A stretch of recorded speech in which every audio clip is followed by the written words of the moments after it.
Welcome to the Ignorance is Strength podcast. I'm your host, Fabian motherfucking Ojeda, and I don't know shit, but that's okay. All right, let's get this shit started. Thank you everybody for listening to the Ignorance is Strength podcast. Hope you all enjoyed episode number 106 with the Chalk and Cheese Show. The guys all the way from the UK. Definitely interesting anytime I get to talk to international guests. I did kind of grill them, you know, how the fuck can anybody eat haggis?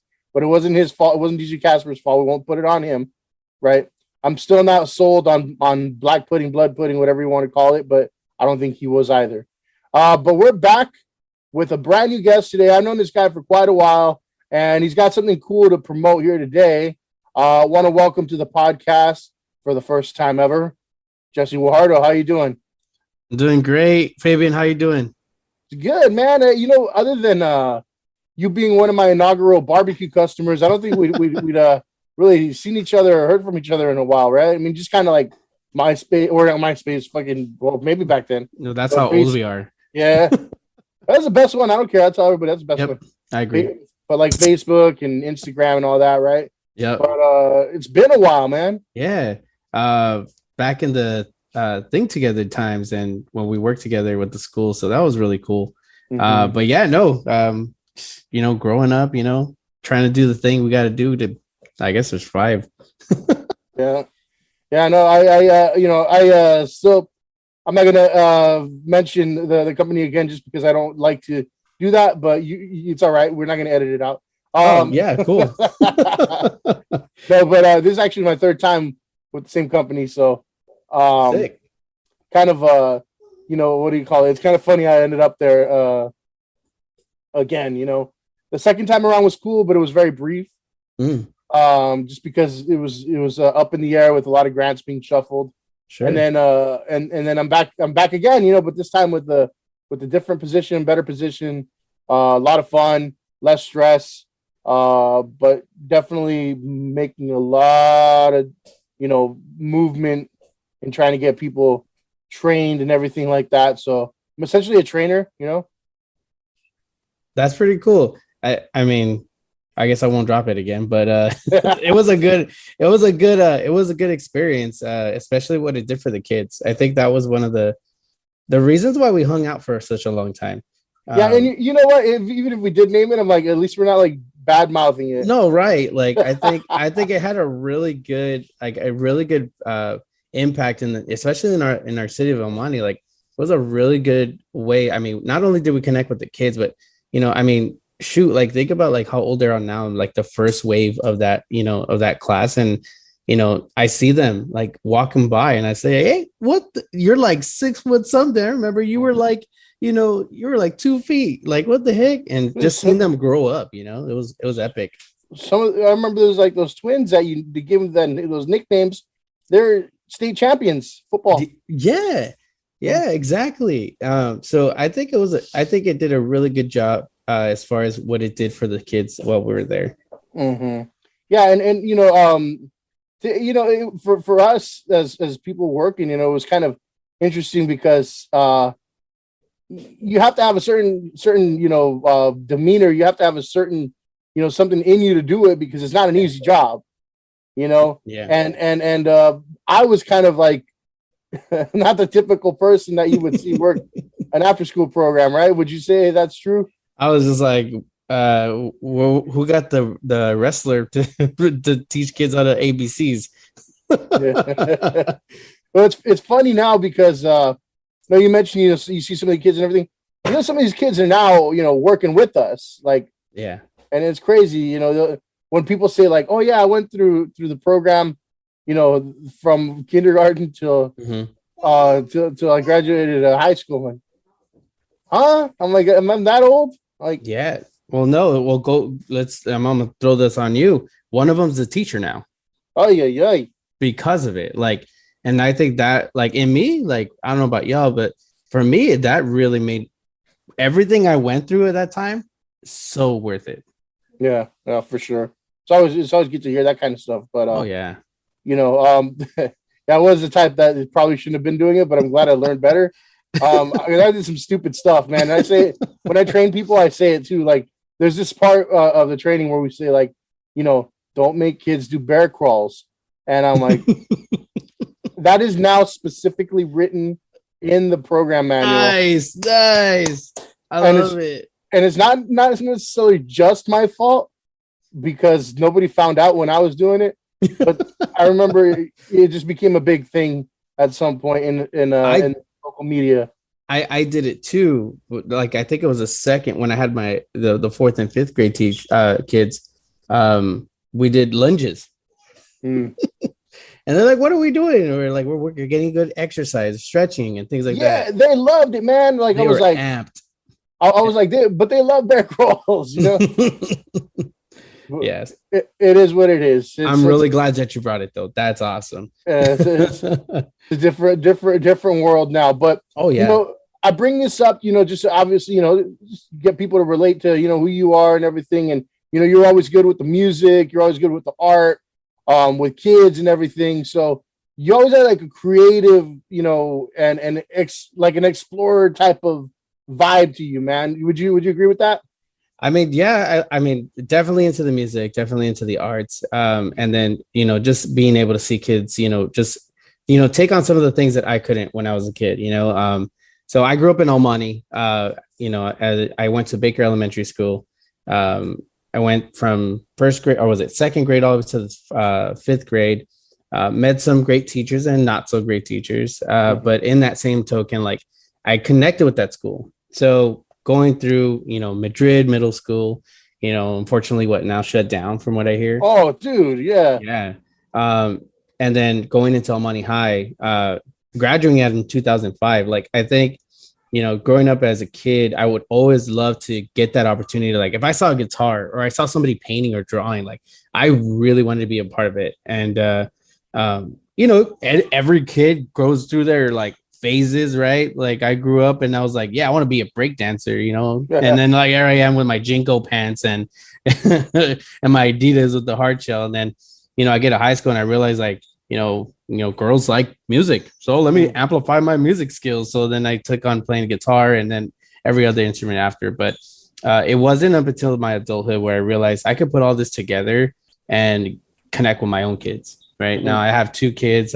My son, baby Jesse, he's gonna turn 7 in September, and then my daughter Emma, she's turning 3 in July. So yeah, man. I mean, growing up in Almani was really cool to see, like, that little pinch of art that was there, but nobody really talked about it. And now trying to tie it back into what we're doing here. Kind of feel like there was a lot of people that had those talents, but it wasn't very well harnessed. If anything, we were just kind of taught, like, no, that's not important. You gotta find ways to make money. You're right. Go get a job. Work on a car. Yeah, that's ingrained in you very early. It's like not even. People talk about how, like, oh, there's so much pressure to go to college. I'm like, I didn't get that pressure. I'm like, for me, it was like, hey, find a way to make money. Yeah. It was hinted, but it was never like, you have to. Right. Well, I mean, it was pretty heavily, like, implied. It was like, yeah. Right. Yeah. But I mean, that's unfortunate. But, when you're able to, like, now, and I think, because we're part of a different generation, I don't have any. Oh, there's little Jesse there. There's right? little Jesse. He doesn't have the same pompadour haircut that he used to have, though. He doesn't. It's not combed. It's there. All right. He's got Lloyd Christmas haircut right now. That's what I was just saying. Yeah, man. But now that you're part of a different generation now, and you grew up from that generation, and so now maybe you're able to see, like, hey, we need to actually look at these talents, look at these interests, right, and actually do something with it. Yeah. Right. And you're doing something really cool where you're able to, involve your son, and it must be like, super nice that's like a relationship builder there. And that's something that you two can always kind of go back to. And that's like your thing. Right. Yeah.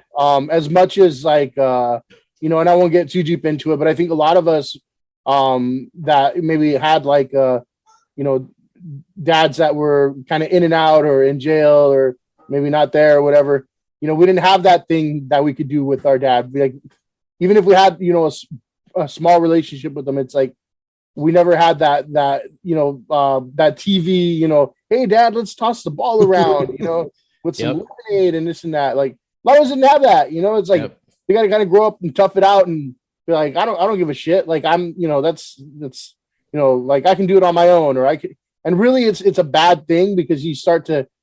It makes you a little bit bitter. I mean, sometimes it gives you a little bit of drive. It gives you a little bit of like, I can do it. I can take on the world kind of attitude, but that's not good. No, and I think you landed a really good point there. Like, you think about, when we were growing up, you see just us hanging out till like 10 o'clock, 11 o'clock, and it wasn't due to the fact that the mom didn't care. It was no dad around to say, hey, get your butt home and let's go do something, or and even if it was that situation, it was like very, like, especially in the Mexican tradition, hey, like big machisto, like kind of, like you're gonna, you don't do that because you're a man, or those kind of like, traditional values that, older Mexican, men had, where me to be expressing myself through art was a waste of time, and it was all about making money. So you weren't ending up the same way they did when they were kids, which was kind of the right message, or the right idea. But the way they went about it was completely extreme. So I think it was one of those things where, as growing up, I had to figure out what that looked like for my son. Right. So when I die, like, what is he going to remember about our relationship? What is he going to remember when it comes down to like, man, this is a trait that I'm going to take home with me because this is what my dad taught me. So you're absolutely correct when it comes down to like what this really does for us here, as far as bonding and stuff. So, yeah, I mean, so you started the Baby Jesse's Reptile World, right?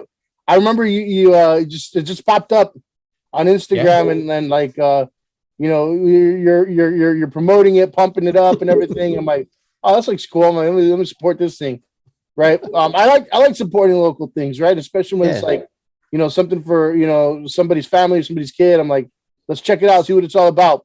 But you were I remember on a little mission right there at first to get 100 followers, right? How did that go? It was awesome.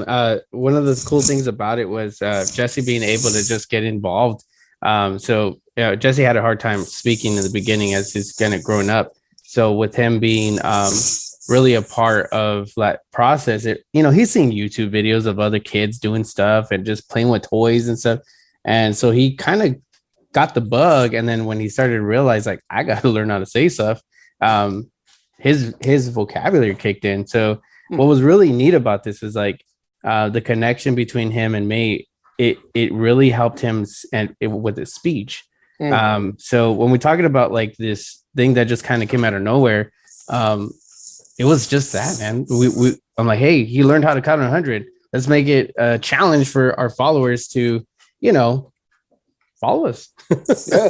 So we just hit 200 followers, which is really cool. So all right, doubled up. Yeah. So later on today, we actually have a raffle where he's going to count to 200.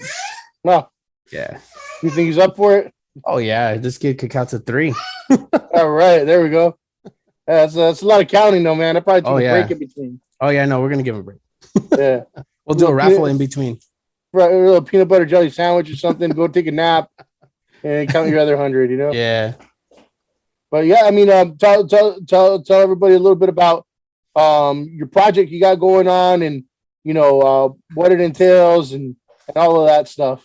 Well, so what we're doing here is we're basically rescuing reptiles, and the purpose of it was to help those people who, thought it was a pretty good idea to get a baby iguana and realize in a year they grow 2 feet long. And, thinking about the information and knowledge, I mean, let's be real, like, a lot of people don't do it because they're impulse buys, right? When we think about just what we do. So we don't judge. And I think that's a big thing in all of this. It's easy to say, you didn't do your research, you didn't do this, you didn't do that. At this point, they're already asking for help. A surrendered animal is asking for help. However you want to look at it or play it. So what we do is we take these animals in. Now, depending on the severity, we take it to the vet. We nurture at home with all the research we've done, or we partner up with local reptile enthusiasts who help out with the rescue. And we truly do this in the sake of helping those reptiles find new homes and to a home that is ready for them to go on, which is really cool. And with that, we do a really good screening when it comes down to where they're going. So if a reptile is going to go to a new home, there's an application process. You got to be able to say, hey, this is where it's going to live. This is, you got to answer some questions. And, if you've done your research, you should be able to answer these questions fairly easily and realize, can you do it or not? So with that, we have the adoption fee. Now, the adoption fee can vary, but it's not based on the value of the animal. It's based on the necessity of the rescue. So let's say there's a vet bill that we got to throw on. It's probably gonna be like $50. Vets are expensive. Yeah. And then if it's something like, hey, we need more light bulbs or lighting, that may be only $20. Sometimes it could be really big though. It could be where we may need $100. It depends on the situation, the rescue, not necessarily the reptile. What you'll notice is that a lot of the animals that do come through our rescue are very exotic. So they're not the ones that you'll see in your, local Omani Noah's Ark pet shop, right? You won't find just a regular old, red-eared slider where you can find in the lake. These are things that are like from Australia. These things are from like Germany. These things are from South America. So you have to have that knowledge. So that's what we do.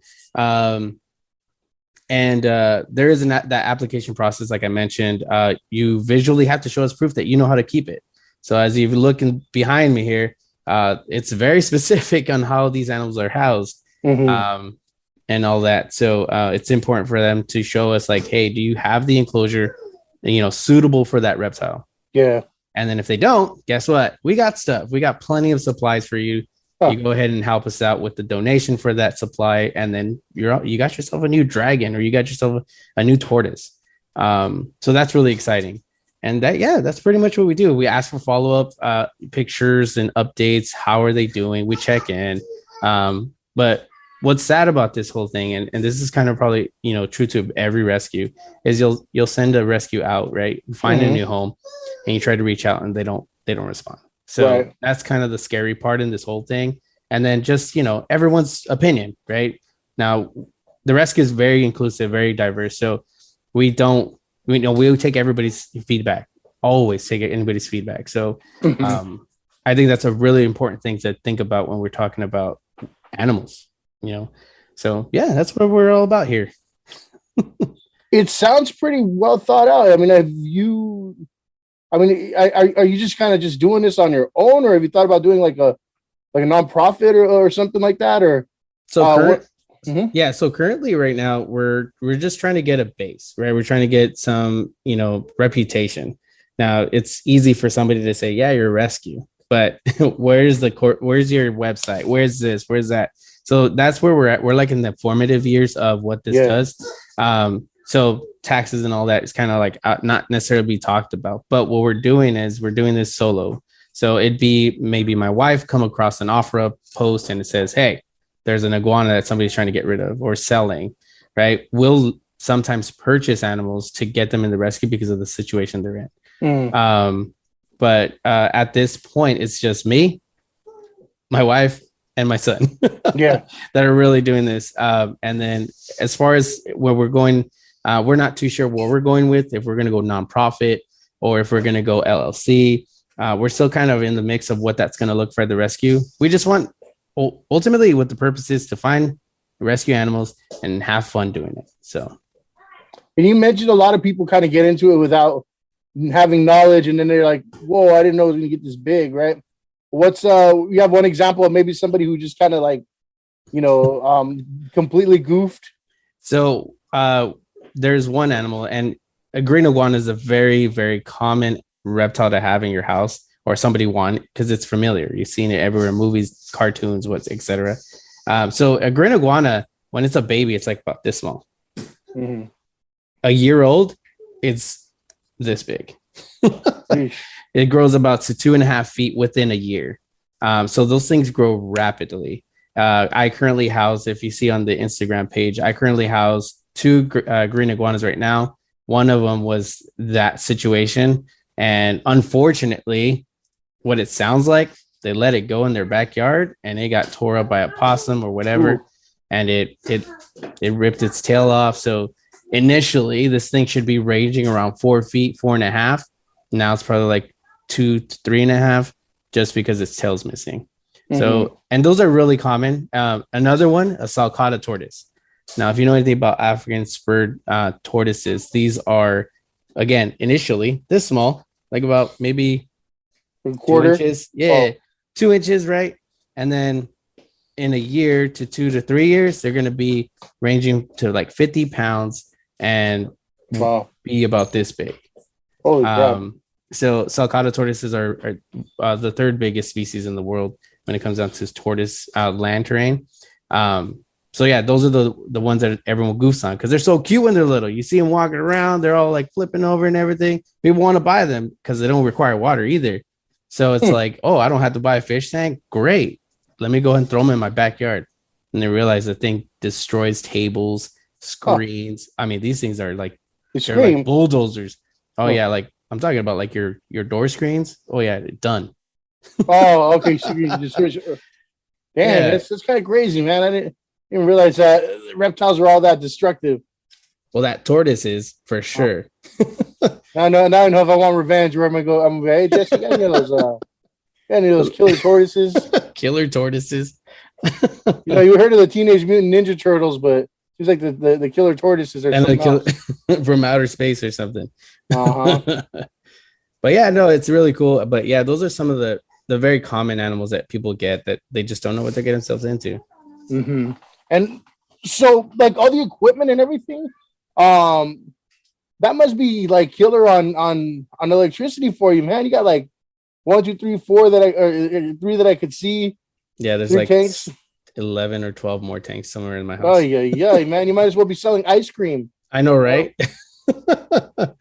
Yeah, so that's kind of where when we talk about expenses and adoption fees, it does help with that. So light bills like maybe $350 to $4 a month. So, and then equipment, I mean, we're talking about like specialty bulbs. We're not talking about your average, great value, light bulb. It's a special sun bulb, or what we call an ultraviolet bulb. Mm-hmm. And it imitates sunlight. So a lot of your reptiles are going to thrive. They're going to need that ultraviolet sunlight to be able to be okay. It has a lot to do with their bone structure and their growth because they get diseases just like humans do. So, which is pretty crazy. But equipment, lighting, light, heat, the enclosure, the type of enclosure, the enrichment in the enclosure, that all is important for that reptile to thrive. Yeah, that's crazy, man. And now this all seems like it seems like a full-time job in and of itself, right? It's you, your son, and your wife, right? But I know this isn't the only thing you do. You work full-time, right? Yeah, I work for a corporate company. I've been doing it for 12 years. That's why you mentioned great value over there. Just yeah, I work for Walmart. And I'm your average Joe at a Walmart. I work for the salary position on the home office team, who facilitates to the supervisors in the stores, your store managers, your market managers. But yeah, that's what I do. You're a trainer too, Jesse? I sure am. There we go. We ended up doing the same thing, man. Yeah. It's funny how that happened. So, stocking freight, when I started, and then I'm now a salary member of management there, working for the home office side of the business, and what we call an academy ambassador or academy coach. Mm-hmm. And we travel all the time. So last 4 weeks ago, I was in Mesquite, Texas, 14, 20 miles away from Dallas, Texas. And then that following week, I ended up in Tracy, California. Close to Oakland. But yeah, I train the trainer. That's what I do. Make sure that we're delivering the right message to our associates and, making that experience for our customers the best they can in Walmart. So that's real cool. Cause I remember when you kind of like started your your side job there for a bit, and it became your main job, and Yeah, like you just started moving up and up and up and up and up every time. yeah. It was one of those things where I had to figure out. And it's sad, and I'm going to state that first. It's very sad in how the educational system, it doesn't do its justice as it should. I mean, you got kids who are going to Walmart, and then at their end of their stretch, they're making 65 starting off as a salary member of management. And if you do research, your teachers are making what, 45? Yeah. Right at the beginning, and it's sad. Like, and these kids don't even have a college degree, and that's what's even more mind blowing, because I mean, these teachers are teaching their kids. They're getting our kids ready for adulthood, and they're just getting nothing. Yeah. And they're expected to do it out of passion because you love what you do. And I don't think that's fair. Reality is, in California, you need to make some money to live. I couldn't believe that as an after school site coordinator, I was making more money than a lot of the beginner teachers. Exactly. I was like, I don't get it, man. Like, when it comes to education, it's like, to me, it's a really, like, what do you call it? It's a really fine line, because I get why you have to have it, but a lot of the times, to me, it's just a piece of paper that says you sat through a bunch of classes you didn't really need to, Right. And we think about what our dads taught us, right? You need to get to work and make some money. And, luckily for us, we found something that makes us money, and we love what we do. So it's unfortunate. And that's where I had to make this decision. I'm like, do I stick with the after school program and make very, very little, or do I go and I work for a company that potentially I can make a lot more? Come to find out, I ended up in something that I love to do, and it's paying me the money I would have really appreciated to have. Yeah. So, you think about 12 years in the company, and I'm breaking six figures. So I think it's important for us to realize that concept. Like, if I am a retail manager in a company, why can't I invest my teachers? Why can't I reignite that spark in them, or why they decided to teach, and give them more money? I mean, come on, like, I don't get it. The whole thing is screwed up, man, because if you look at, in the news, what's topical is paying back student loans and whatnot, right? It's like, why you're not getting to the bottom of it in the first place? Why is it so expensive to go to school in the first place?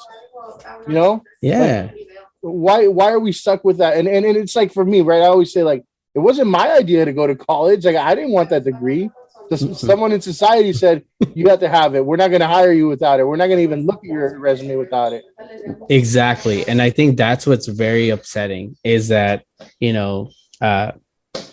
they're going to get the degree so that they can pay it off. Mm-hmm. They're going to get a job so they can pay that degree off. Mm-hmm. So they are initially, you're finding teachers in Walmarts, in Targets, in, retail companies that, are trying to make their bills. They're trying to pay off the debt that they accrued, and because the school district isn't paying them enough to pay for it off, which is something that I really loved about the company I work for is the fact that not only are we investing in our associates and making sure that they get the best wages, but at the second time, for the first time I've ever heard a retail company do, is they paying for your school. Yeah. 100%, 100%, no fee. You go to school, get your degree in business, and we're expanding even on colleges and where we're offering this. Mm-hmm. And then the cool thing that just rolled out this year is called College to Career, which is an epic thing for those who are currently in college getting their degree, that they can enter a Walmart, start off making $65,000 a year for 2 years, and get the opportunity to take a store that will take them up to six figures. Wow. So Walmart's listening to the teachers. Walmart's listening to those future, principals, those future instructors, and, really giving them a home so they can make some money and thrive.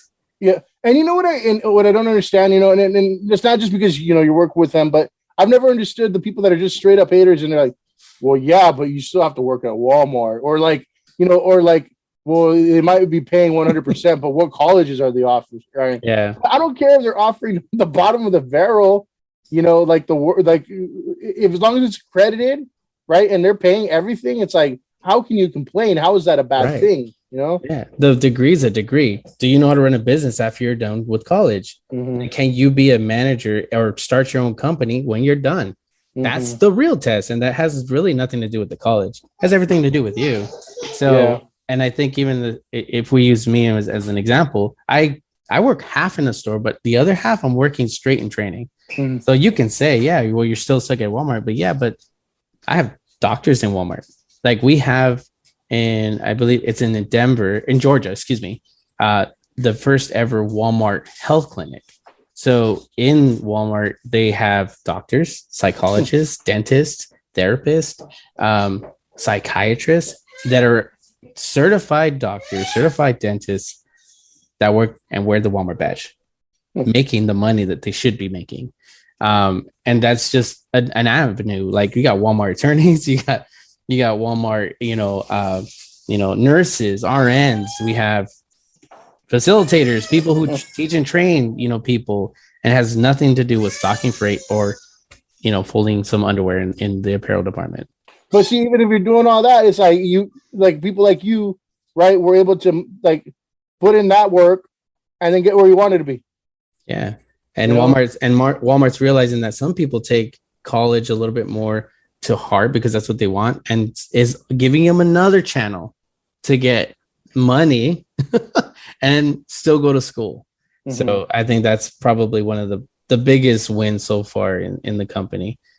But yeah, man, I mean, put in the hard work. Yeah, sure. You can end up, I mean, I haven't made it. There's plenty of more things to do in the company that I want to achieve. But I mean, come on. I mean, I grew up in a 1-bedroom apartment, 4 or 5 people, slept on the floor, and now I got my own place. I got a side hustle that I enjoy doing with my family, and I'm comfortable. Mm-hmm. So cool, man. Yeah, that's good to hear. I mean, I think it's a success story, in whether you've made it to exactly where you wanted to be or not. Like you said, you went from pretty much, and we didn't, and it's funny because we didn't even think about it back then, in conditions like that, we're like, whatever. It was normal. Yeah. And to where you don't have to put your kids through that, Yeah. And granted, they might never know the struggle and they might be a little bit more like, how do I put it? A little privileged.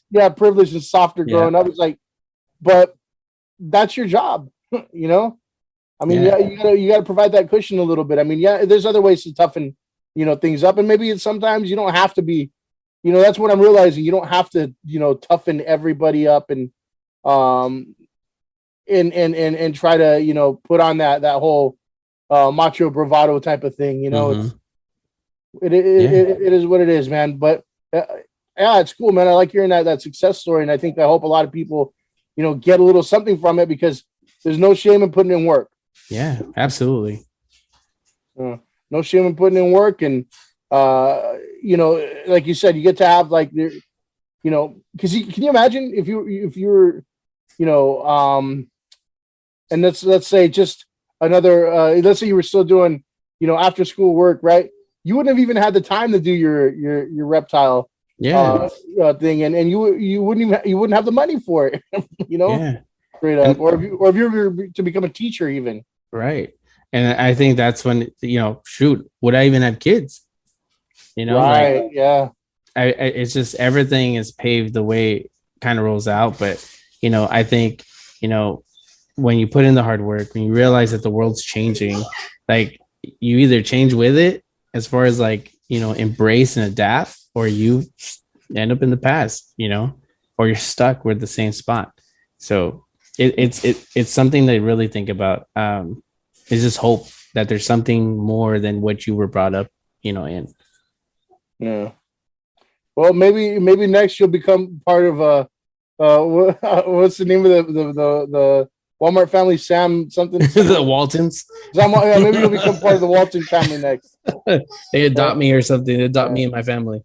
Take me to Arkansas. Like, we found this hardworking brown one. He's he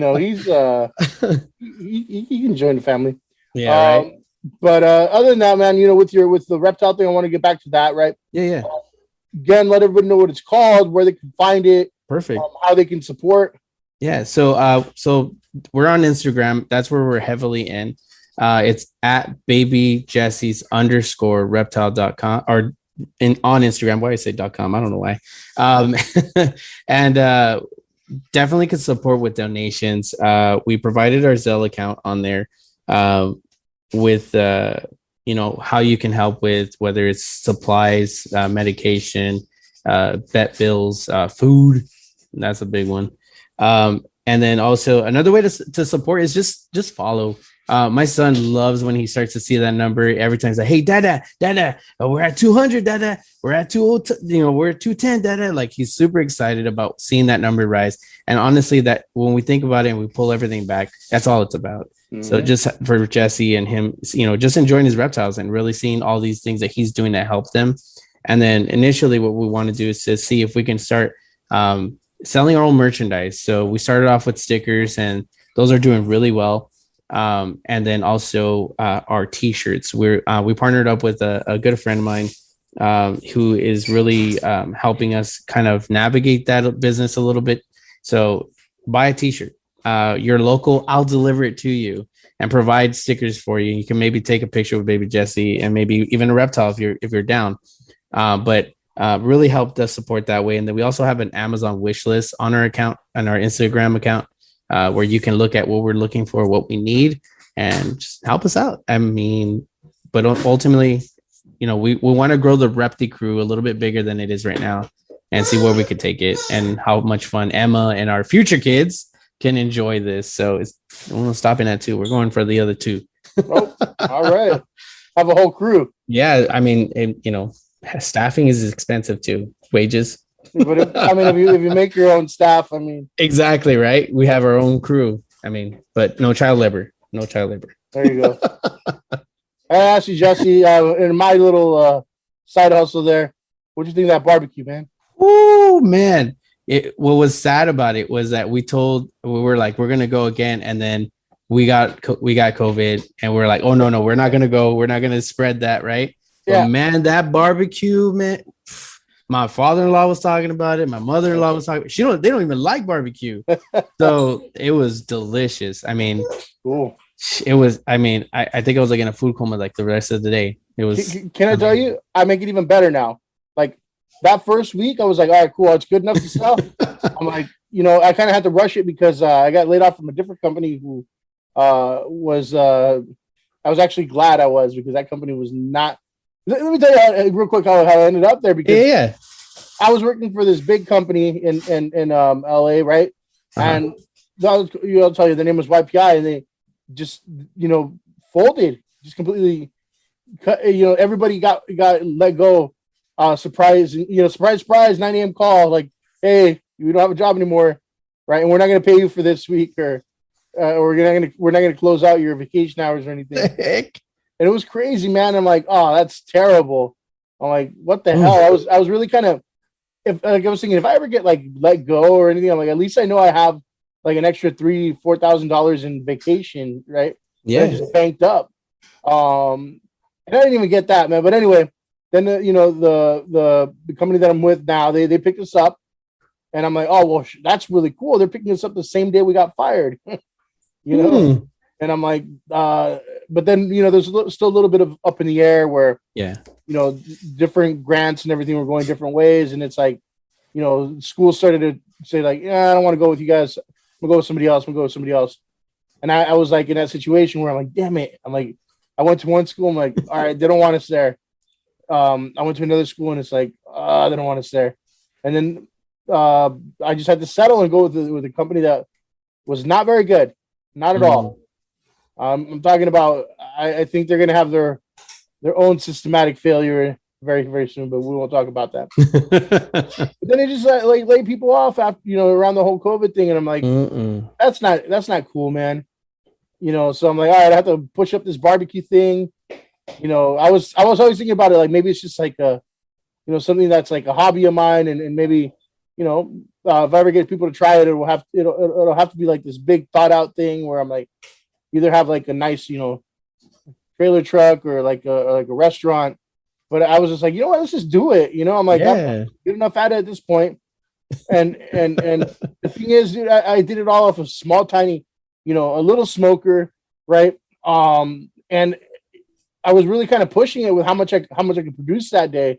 I think that first day I had like 40 customers. Jesus. Yeah, and I'm like, dang, that's pretty cool, man. And me never being used to serving food or anything. Well, your food was amazing. Like even when we did it when we worked together, you would come up with your own dishes and you would cook with the kids. Man, that was bomb. Yeah, I appreciate it. But yeah, and even now it would be so much better. But I'm like, I wish I had time. But hopefully one of these days, I'll be able to do my own little restaurant or something like that again. But I would love to serve it again, man, because I was like, I got a lot of good feedback on it, and I'm saying like the one that you had like was good. It was really good. I'm not gonna lie, but now that I even have better equipment, that shit trumps it. Like, no doubt.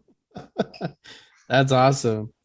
No, you need to call me as soon as that menu's up. My wife's like, "Hey, is Fabian doing barbecue anymore?" I'm like, "I don't know. I haven't seen him posting anything." So, did you have the ribs and the tri-tip? We had both. She had the tri-tip, and then I had the ribs and the tri-tip. But I was like, "Oh no, we got to eat this again." Yeah, people really like brisket. I think I'm a tri-tip fan over brisket. I mean, I like brisket too, but I think tri-tip is just a little juicier. And yeah, I don't know, man. Is more my thing. There's a lot of people digging brisket now. I mean, just because it's something to talk. Yeah, exactly. Yeah. People are like, "Oh, brisket. Let me have some brisket." I was one of them. I went to Texas. I'm like, "Let me have your brisket." They're like, "Okay." Like, you don't want like ribs? You don't want? I'm like, "No, I'm gonna try brisket." And then I didn't like the brisket. I'm like, "Yeah, let me have that now." Yeah, man. I mean, I'm just not a general fan of brisket. Yeah, something about it, but I'll eat it all. Even even though those Texans they think they do it best. I'm like, all you do is put salt and pepper on it, and you call it a day. Yeah. But yeah, my wife's over here waving. She's like, "You better tell him, like, let us know like ASAP when he starts cooking again." I'll let you know, man. I'll let you know. Yeah, for sure. But yeah, anything else, man? Any stories you want to share or anything like that from our short period of time working together, anything like that? Man, I remember when we were working together, you were like the rebel in the group. Like, you were the one that pushed it, and I'm like, I'm gonna try to do that. I was like, let me do it in my class, and yeah, man. But you're always an inspiration when it came down to like, just pushing the limit, thinking about what was good for the kids. I think that was the mantra you lived by, and I really respected that, and I appreciated it because that's what made those families want to have their kids with us. You think about the other after school programs that were going on at the time that were things that they had to pay for, or even if they did qualify for it for free, it still wasn't something they wanted to put their kids through. They wanted to send them to us, and I think you had a really big moment and a big hand in that when it came down to the fun stuff, the arts, the cooking, just the dancing, the sports aspect. I mean, you brought a lot of that, and I think it inspired us, the other, whatever, even forgot what our positions were called, but just us to really kind of push the limit in our classrooms as well. So, man, I really appreciated it. Even the newbies were like, yeah, like, Fabian's the man. Well, I appreciate that. Yeah, man. Well, shit, good catching up. I think really glad to see how well you're doing, man. I think sometimes you catch up with people, they're not doing so well, or they're maybe stuck in a rut. Yeah. And I'm really glad to see you got the family going on, you got the job that you love going on, you got the and now this new project. So I think again, this is something cool where it's like local people can listen to it and be like, yeah, it's just an everyday conversation with an everyday person, and you can balance things out and have have fun with what you're doing. You don't have to be stressed out by. I don't think you're stressed out by life right now, are you, Jesse? I mean, my gray hairs will tell you otherwise, but honestly, I mean, the stress of life, that's all I got. But outside of that, like, if you want to do it, you can do it. Nobody's going to believe it in more than you will. So that's something that I live by. Nobody's going to believe in it more than you will. Yep, very true. So everybody out there, make sure you get some of those lizards, those iguanas from Jesse. Don't be out there in your yard thinking you know what you're doing, right? Don't be trying to capture Yoshi and shit, Don't be trying to make the baby tortoises fight each other like Ninja Turtles. Yeah, come to me. We'll definitely hook you up. And especially if you drop the name Ignorance is Strength, we could give you a special discount on some of the things that we offer here. So definitely appreciate the support from the local communities. We are in the San Gabriel Valley. So all you got to do is hit us up in our DMs and Instagram, drop Ignorance is Strength, and your family. All right, well, thanks again, Jesse. I appreciate it, man. And we'll catch up again if at any point you want to come back on. I want to challenge you on that salsa thing in El Monte. I want to go through one of those things with you. The salsa? Yeah, I remember when you did the best tacos and the best salsa? Yeah, dude, we got to do that together. I'm down for that. I was thinking about maybe okay, because we did the pizza one and we did the tacos, right? You must know of all the pizzas. Let's do burgers. Let's do burgers this time. All right.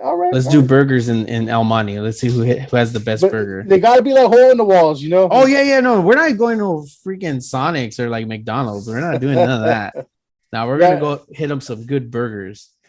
So I think the really cool one was with the pizza one. Everybody expected it to be a lamppost or the post or whatever it's called. Yeah, now the post. Yeah. I mean, and then Rio's was new but pretty good. But it turned out lamppost was of the three, and then Baby Bros is in there. Was the last one, and people were upset about that. My opinion on that is Rio's got a lot of cheese, way more than Post. Yeah.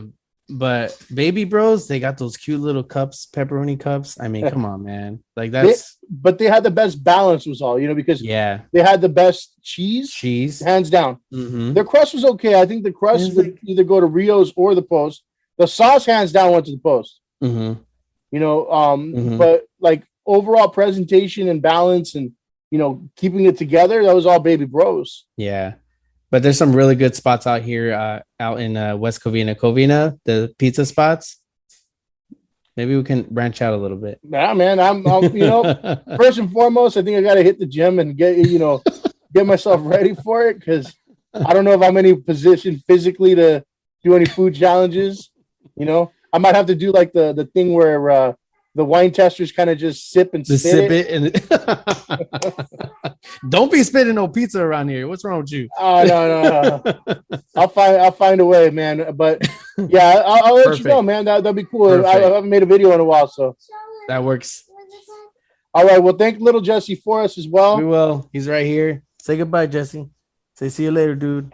He's like, nah, I gotta feed the lizards. Reptiles, yeah. He's like, I gotta feed the lizards. It's time, Dad. Well, I usually cuss at the end here, so I'll do it quietly. No, they can't hear you, so you're okay, cool. Yeah, so I'm like, so fuck shit and fuck. No, but for everybody listening at home, appreciate it. Thank you. Fuck you and good night. All right.